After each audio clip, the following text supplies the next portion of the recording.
नमस्कार भाइयों बहनों, मेरे नन्हे नन्हे प्यारे प्यारे बच्चों, कैसे हैं आप। आज आपकी दादी नानी फिर हाजिर है रामायण में से आपको एक नई कहानी सुनाने के लिए। पिछले एपिसोड में हमने देखा कि किस तरीके से राक्षस राज लंकापति रावण सीता जी को डराने के लिए अशोक वाटिका में आता है और अंत में मंदोदरी जी उनको लेकर चली जाती है। राक्षस राज के चले जाने के बाद भयानक रूप वाली राक्षसियों ने सीता को घेर लिया और अनेक प्रकार से धमकाने लगी।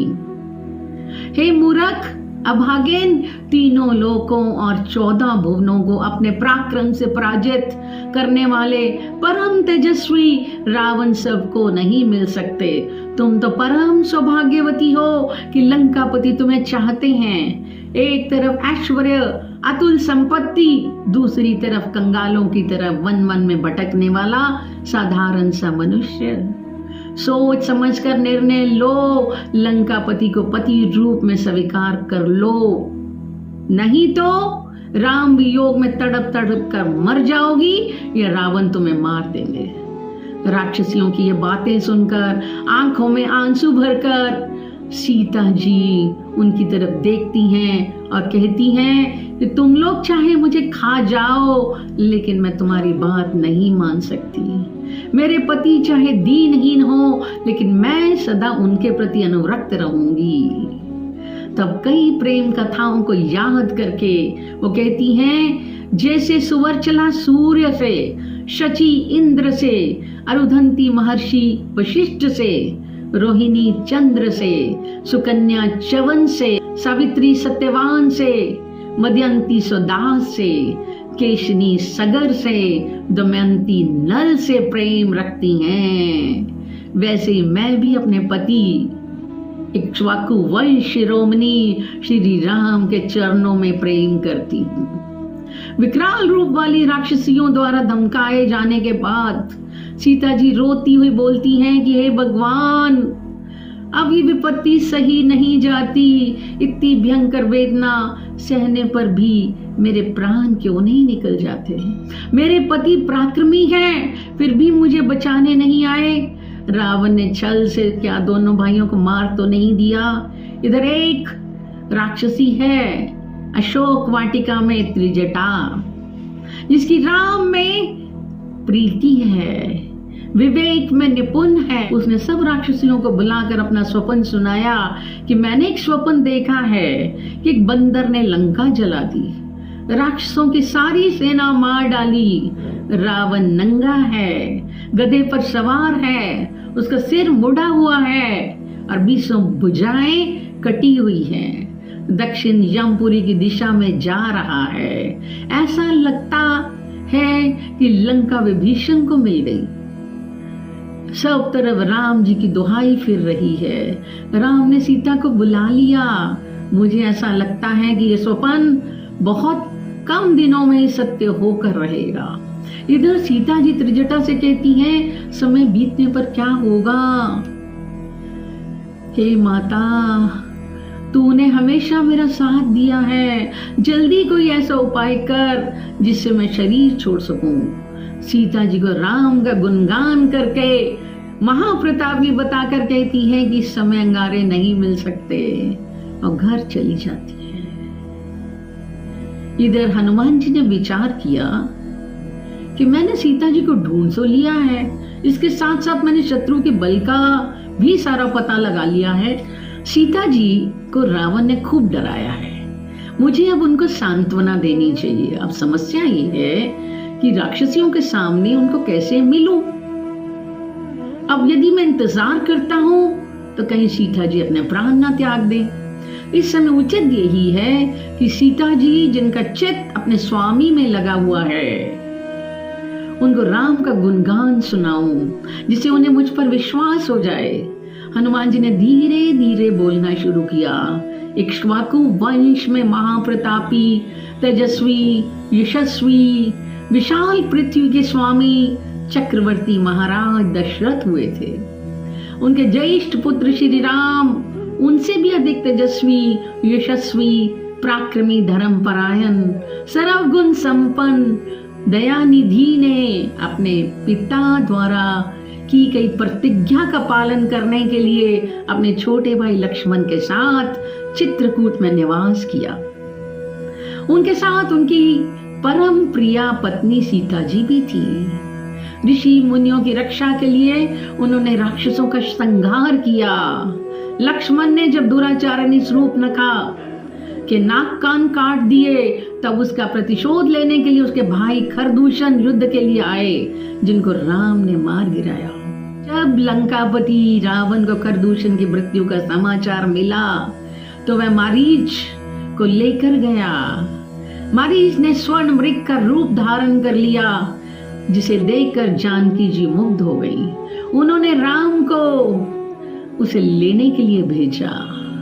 मरते हुए मारीच ने पुकारना शुरू किया, हा सीते, हा लक्ष्मण। जानकी जी भ्रम में पड़ गई। सीता जी ने लक्ष्मण को दुत्कार कर कहा कि जाओ राम की सुधि लेकर आओ। उनके जाने के बाद रावण ने छल से सीता जी का अपहरण कर लिया। जब राम ने सीता को नहीं पाया तो वन वन भटक कर सीता जी की खोज करने लगे। रास्ते में ऋष्यमुख पर्वत पर सुग्रीव से उनकी भेंट हो गई, जो वानर जाति का था, जिसने सहस्त्रों वानर 10 दिशाओं में सीता जी की खोज के लिए भेज रखे हैं। मैं भी आपको ढूंढते हुए 400 कोस चौड़ा समुद्र पार करके यहाँ आया हूँ। उस शुभ गुणों वाली देवी को मैंने आज देख लिया है। उनकी बातें सुनकर जनक नंदिनी सीता जी को हैरानी भी हुई और खुशी भी हुई कि इस लंका में कौन श्री राम का गुणगान कर सकता है।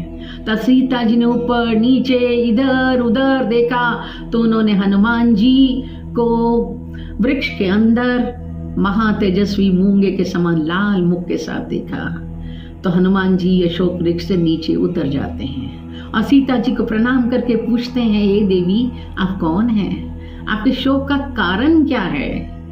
आप जिस तरह से ठंडी सांसें भरकर हाँ राम बोलती हैं, उससे मैं अंदाजा लगाता हूँ कि आप विदेही कुमारी जानती हैं। हनुमान जी का प्रश्न सुनकर सीता जी बोली, है वानराज, तुम्हारा अनुमान बिल्कुल सही है। मैं महाराज जनक की पुत्री, अयोध्या के सम्राट दशरथ की पुत्र वधू और महातेजस्वी श्री राम की पत्नी हूँ। मैं श्री राम जी के साथ वन में निवास करने आई थी। रावण मुझे छल से यहाँ लाया। अब उसने मुझे सिर्फ 2 मास का समय दिया है। यदि मेरे राम ने इस समय उद्धार नहीं किया तो अवश्य प्राण त्याग दूंगी।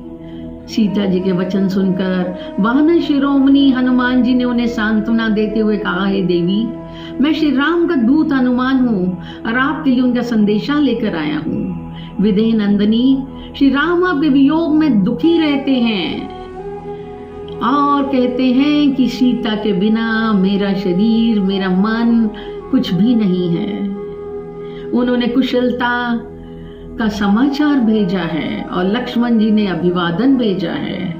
इस सुखद समाचार को सुनकर उनका रोम रोम पुलकित हो गया। तभी उन्हें ध्यान आया कि कहीं ये वानर स्वयं मायावी रावण तो नहीं है। सीता जी को अपने ऊपर संदेह करते हुए देखकर हनुमान जी बहुत दुखी होते हैं। मैं रावण का गुप्तचर नहीं हूं माँ, बल्कि राम का भेजा हुआ दूत हूं। हम लोगों को इस बात की संतुष्टि है कि आप जीवित हैं। राम ने सुग्रीव की सहायता से सहस्त्रों दिशाओं में वानर भेज रखे हैं। ये तो मेरी खुशकिस्मती है कि सबसे पहले मैंने आपके दर्शन किए। मैं तो सुग्रीव का मंत्री हूँ। माँ, जब रावण आपको लेकर गया तब आपने पल्लू में डालकर आभूषण नीचे फेंके थे, वो सुग्रीव को मिले थे। जब हमने वो आभूषण राम को दिए, उन आभूषणों को देखकर राम भाव विभोर हो गए और कहने लगे कि ये जो पल्लू है, इससे सीता मुझको पंखा जलती थी। जब मैं सुबह पूजा करता था तो इससे मेरे चरण साफ करती थी।